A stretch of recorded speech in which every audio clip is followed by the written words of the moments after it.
ನೀವು ನೋಡ್ತಾ ಇದ್ದೀರಾ ನ್ಯೂಸ್ ಫಸ್ಟ್. ಇದು ವಿಶೇಷ ಸಂದರ್ಶನ. ನಾನು ವಿನಾಯಕ್ ಗಂಗೊಳ್ಳಿ. ಇಂದಿನ ಸಂದರ್ಶನದ ವಿಶೇಷ ಅತಿಥಿ ಕರ್ನಾಟಕ ಸರ್ಕಾರದ ಲೋಕೋಪಯೋಗಿ ಸಚಿವ ಶ್ರೀ ಸತೀಶ್ ಜಾರಕಿಹೊಳಿ. ಜಾರಕಿಹೊಳಿ ಅವರ ಕಾರ್ಯಕ್ರಮಕ್ಕೆ ಸ್ವಾಗತ. ಸರ್, ಅಧಿಕಾರ ಇದ್ದ ಕಡೆ ಶತ್ರುತ್ವ, ರಾಜಕಾರಣ, ಕಲಹ, ಭಿನ್ನತೆ ಇದೆಲ್ಲ ಕಾಮನ್ ಅಂತಾರೆ. ಕಾಂಗ್ರೆಸ್ ಮನೆಯೂ ಈಗ ಹಾಗೆ ಆಗಿದೆಯಾ ಸರ್? ಸ್ವಾಭಾವಿಕ. ಅಧಿಕಾರ ಎಲ್ಲಿದ್ದಲ್ಲಿ ಇದ್ದೇ ಇರ್ತದೆ.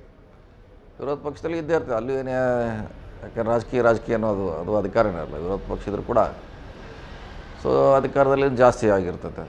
ಸೊ ಒಬ್ಬರ ಮೇಲೆ ಒಬ್ಬರು ದ್ವೇಷ, ನಾ ಹೆಚ್ಚು ನೀ ಹೆಚ್ಚು, ನಾ ಮುಂದೆ ಹೋಗ್ಬೇಕು, ಇವೆಲ್ಲ ಸ್ವಾಭಾವಿಕ ಇದ್ದೇ ಇರ್ತದೆ. ಇದರಲ್ಲಿ ಏನು ಅಲ್ಲಗಳಿಲಿಕ್ಕಾಗಲ್ಲ. ಸೊ ಒಂದು ಭಾಗ ಅದು ಪಾರ್ಟ್. ಬಟ್ ಫೈನಲ್ ರಿಸಲ್ಟ್ ಒಳ್ಳೆಯದು ಆಗ್ಬೋದು, ಕೆಟ್ಟದ್ದು ಆಗ್ಬೋದಲ್ಲ ಸರ್? ಹೇಳೋಕ್ಕಾಗಲ್ಲ. ಅವರು ಯಾವ ರೀತಿ ರಾಜಕೀಯದಲ್ಲಿ ಹಿಡ್ತಾ ಇರ್ತೈತೆ, ಸ್ಟ್ರಾಟಜಿ ಮಾಡ್ತಾರೆ. ಸೊ ಅದ್ರ ಮೇಲೆ ಭಾಳಷ್ಟು ಅವಲಂಬನೆ ಆಗುತ್ತೆ. ಮತ್ತು ಅಲ್ಲಿ ಅವ್ರಿಗೆ ಸಂದರ್ಭಗಳು ಅನುಕೂಲ, ಸೊ ಅವ್ರ ಹಿರಿಯರ ಸಪೋರ್ಟು ಮೇಲೆಲ್ಲ ಭಾಳಷ್ಟು ಡಿಪೆಂಡ್ ಆಗುತ್ತೆ. ಸರ್, ಸದ್ಯಕ್ಕೆ ಕಾಂಗ್ರೆಸ್ನ ಮನೆ ಪರಿಸ್ಥಿತಿ ಏನು ಸರ್? ಇದ್ದೇ ಇದೆ. ಅದೇ ಕಾಂಗ್ರೆಸ್ಸು 70 ವರ್ಷದಿಂದ ಗಟ್ಟಿಯಾಗಿದೆ. ಭಾಳಷ್ಟು ಜನ ಲೀಡ್ರು ಇದ್ದರು, ಹೋದರು, ರಿಟೈರ್ಡ್ ಆದರು. ಸೊ ಕಾಂಗ್ರೆಸ್ ಹಾಗೆ ಉಳಿದಿದೆ. ಈಗೂ ಕೂಡ ಹಾಗೆ ಇರ್ತೈತೆ. ಕೆಲವು ಸಂದರ್ಭದಲ್ಲಿ ಇದ್ದೇ ಇರ್ತೈತೆ. ನೀವು ಹೇಳ್ದಂಗೆ ಸಮಸ್ಯೆಗಳು ಉದ್ಭವ ಆಗ್ತಾವೆ, ಪ್ರಚಾರದಲ್ಲಿ ಬರ್ತದೆ.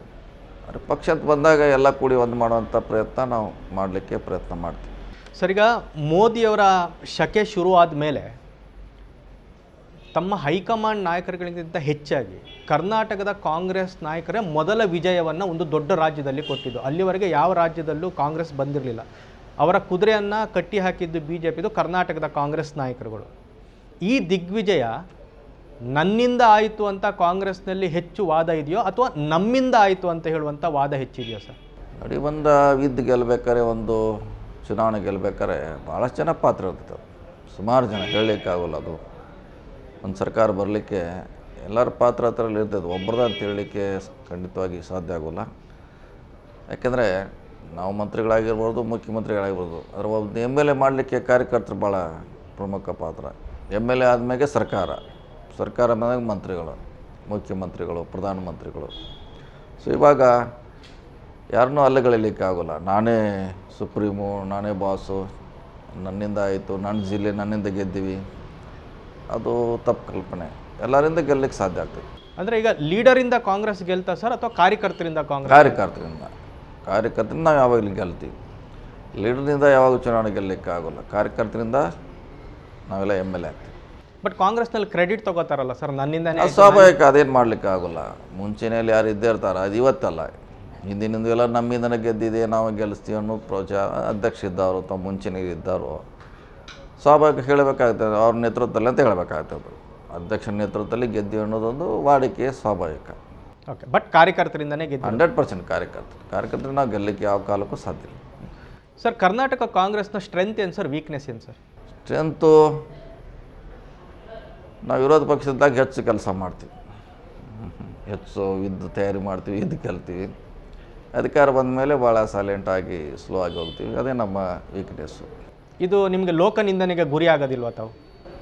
ಹಾಗೆ ಆಗ್ತದೆ, ಸ್ವಾಭಾವಿಕ ಹಾಗೆ ಆಗ್ತದೆ ರೀ. ಸೊಲ್ಯೂಷನ್ ಏನು ಸರ್ ಮತ್ತೆ ಇದಕ್ಕೆ? ಮಾಡಬೇಕು, ನಾವು ಒಂದೇ ಥರ ಇರಬೇಕು. ನೀವು ಗಡಿಯಲ್ಲಿದ್ದಾಗ ಸೈನಿಕರು ಅದು ಯಾವಾಗಲೂ ಅಲರ್ಟಾಗೇ ಇರಬೇಕು. ಅಲ್ಲ, ಬಟ್ ಅಧಿಕಾರದಲ್ಲಿ ಇಲ್ಲಿದ್ದಾಗ ಒಗ್ಗಟ್ಟಿರುತ್ತೆ, ಅಧಿಕಾರ ಇದ್ದಕ್ಕೆ ಯಾಕೆ ಸರ್ ನಿಮ್ಮ ಪಕ್ಷದಲ್ಲಿ ಒಗ್ಗಟ್ಟಿರಲ್ಲ? ಅದೇ ಬರಬೇಕು. ಅದನ್ನೇ ಹೊಸ